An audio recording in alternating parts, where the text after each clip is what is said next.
You're on the air. It's red. Okay, we on yet? Okay. Make sure you get my good side. Okay. Tell me when we're ready. Here you are. Ah, perfect. Cruising the World, Eugene Jarvis's masterpiece. The part 2 in the series of 3 before Bally Midway went under. In the year 2000. Gone. But they made this beautiful piece of equipment. Bally Midway just got better and better. They really did. This fantastic looking cabinet has held up very well over the years. We changed the black T-molding to blue. It's nicer. Black T-molding. God. We had some issues with the sides and edges, as you will over the years, so we came up with this idea of painting the black strip. No, I didn't. Stephen came up with that idea of painting the black edges, and then he's touched up the colors. The colors are still bright and clear, aren't they, Stephen? What is Stephen working on? I think he's outside having a smoke. Anyway. Is that what he said? Cruising the World, I guess this would be 96. This is our 17th Cruising the World we've sold over the years. We sold a lot more USAs, and we sold, I think, about the same amount of Exoticas. Going to a private home. The seat is now working correctly. I don't know if you've ever sat in these seats where they don't lock in right. That's all been fixed. We've put brand new gigantic casters on the bottom. Everybody skips them because you can't see them. And you know there's 8 of them on this machine, but we still have the wheels in it. So what happens is the game is easy to roll, but if the customer does not want that feature, he just drops the casters down flat. It'll hold it nice and tight. Look at this monitor. I almost forgot. This is a medium res monitor.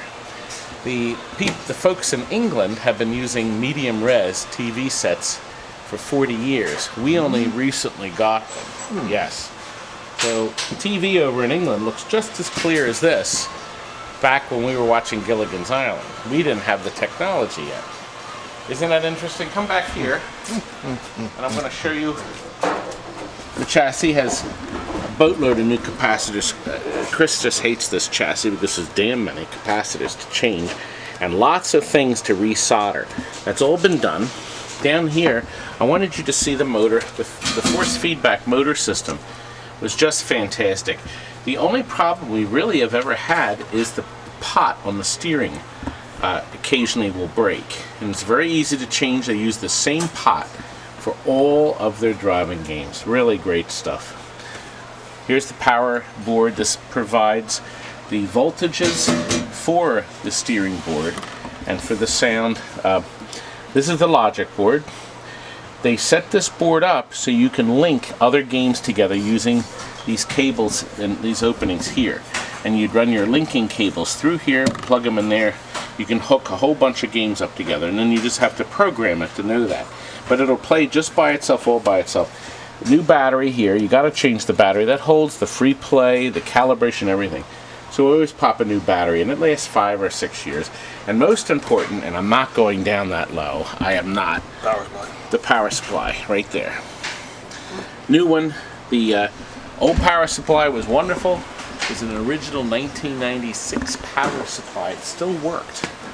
But out it goes. Game is done. We're taking it into a... Oh, I almost tripped. That would have been a disaster. You know, folks, Funny. I'm sure most of you are aware of this, but the neat thing about this game is by holding the buttons down, you can change the countries too. So, very, very clever game. One of the most amazing programmed games of all. I think the Cruising series put fun back into driving games. Look at that. Change the color of your Beetle and Bug. You can hit the gas pedal to load it. The feedback is just great. And you know the best thing about Cruising? The best thing, there's no hard drive. That's right. They got rid of the ridiculous hard drives that they're using today.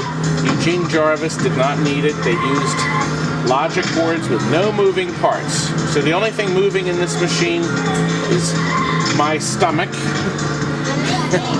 the motor putting the feedback on the wheel, and the fan and the power supply. What a great piece of programming. And you guys already know there's boatloads of hidden things.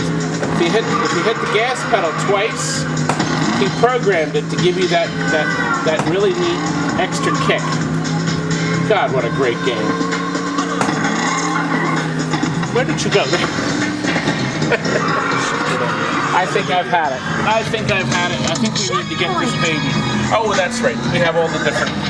There's different records to play on the record player. I didn't point. I like Euro House. That's the name of that one. Anyway, Kurt, I think it's ready. Let's get it loaded up and get it out. We're in the yellow pages under Amusements.